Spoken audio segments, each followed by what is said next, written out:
What's up, ladies and gentlemen of YouTube? Justin here with not only my first real video on YouTube, but also my first movie review. This is going to be on Spider-Man Homecoming. I know it came out exactly a week and a day ago, but I just got to watch it last Wednesday, so I'm doing my review this weekend because I figure it's a good starting point for me.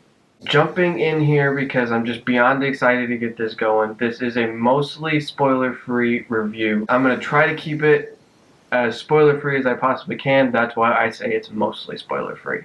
Rotten Tomatoes gave this movie a 94% rating. It's one of the highest ratings I've probably ever seen from Rotten Tomatoes on a movie, and I agree with it 100%. It was a fantastic movie. It had a great storyline, a great cast, and I love the fact that it was not a complete reinvention of the Spider-Man story.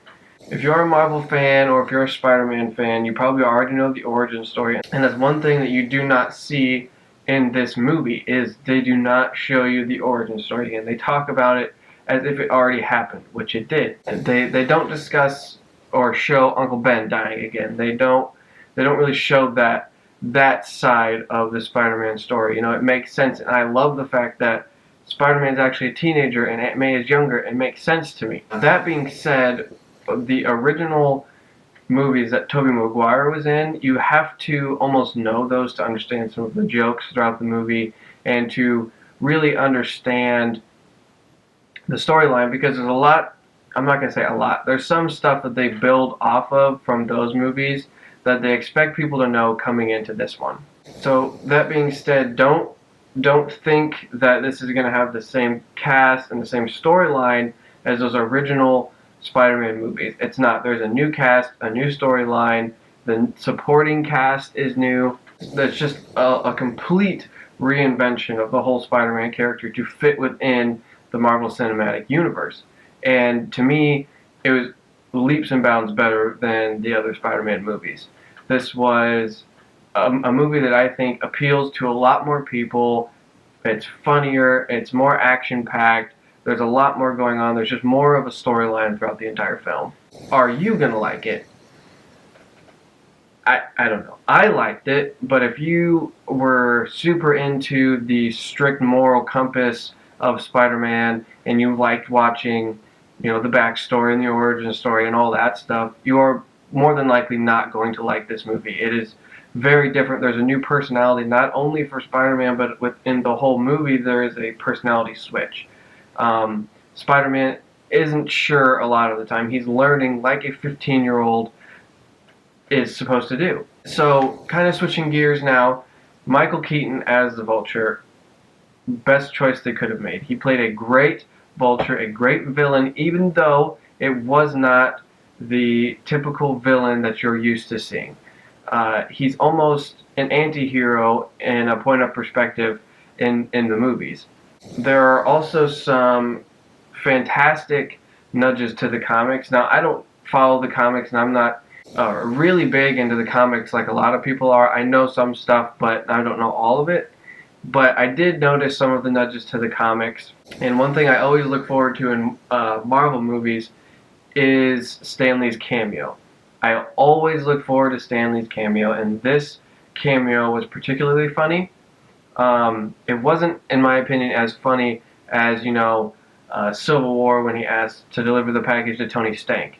That had me rolling. That was so funny. But he is funny. I love watching him show up in these movies, and this one I particularly liked more than others. One thing I liked was the consistency between the character in Captain America Civil War and this movie. I feel they really kept it consistent with his humor, how he's talking through fight scenes and cracking jokes all the time is just, it's great to me. So just the consistency factor throughout the movies and how they set up from, you know, one movie to this movie and then to the next movie, it really gives you the timeline of when this is happening, and it's very useful. It wasn't something I was demanding to know, but it was something nice to know when I was leaving the theater. One thing I do have to say, though, is the trailer to this movie spoiled the movie. That it's that simple. They showed a lot of the stuff in the trailer that were big in the film, and to me that kind of ruined the wow factor of a lot of the stunts that were going on in this movie, because you already saw the big stuff in the trailer, and I think that was just a bad part, a bad advertising decision. At the end of the day, I give this movie an 18 out of 20. Now, I don't do the normal 1 to 10 scale because I feel like there's not enough choices within 1 to 10. So I do 1 to 20 just to give myself more leeway and more choices. So I give this an 18 because great storyline, great cast. Obviously, there were some things that could have been better about it.